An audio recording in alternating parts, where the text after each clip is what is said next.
विभिन्न कॉलेज सम्मुख में आंदोलन जारी रखिंट अध्यापक और कर्मचारी 1 अगस्त 2008 रु 1 अगस्त 2018 पर्यंत अनुदान दाबी में आंदोलन जारी रखिंट सेमानकु नूतन जीआईए प्रदान पर दीर्घ वर्ष है दाबी कर आसुले सरकार पक्षर एपर्यंत कौन सुफल मिल पारिना फल संघ पक्षर कलम छाड़ आंदोलन डाकरा दि जाए परिप्रेक्षी में आठगड़ ब्लॉकर विभिन्न कॉलेज सम्मुख में 100 रु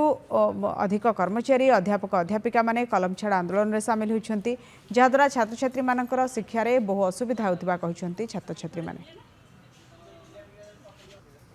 वर्तमान जो नुआ सरकार एक वर्ष सरीगला पर मध्य से माने आमर जो गुहारी थिला तांका पाखरे जहाँ दाबी थिला ता ऊपर किछि मध्य कर्णपात करूना दुखर विषय एते आडंबर योजना करा जाउची वर्तमान ओडिसा रे डबल इंजिन सरकार बहुत प्रकार योजना करुछंती जल कल्याणीकार कार्य करुछंती तो अनुरोध रहिबो मान्यवर मुख्यमंत्री को से मध्य एई शिक्षा विभाग रे कार्यरत थिबा विभिन्न कर्मचारी मानकर दुख कथा बुझंतु स्ट्राइक पर भी हम सरकार तरफ के आसी नथिले तेणु जेहेतु हमर केही सुनि नथिले हम दाबी तेणु हमर डिसिजन हला जे सबु कॉलेज आकर ऑल ओडिशा जिते कॉलेज हमर अछि सबु कॉलेज रे कर्मचारी माने कलम छाड़ आंदोलन को हमरे माने हम ये करछु जेहेतु हम मैम माने स्ट्राइक बसछंदी हमर क्लास भी ठीक रे कर पानांदी आगु हमर एग्जाम भी आछि जदी कोर्स हमर कंप्लीट न हो हमें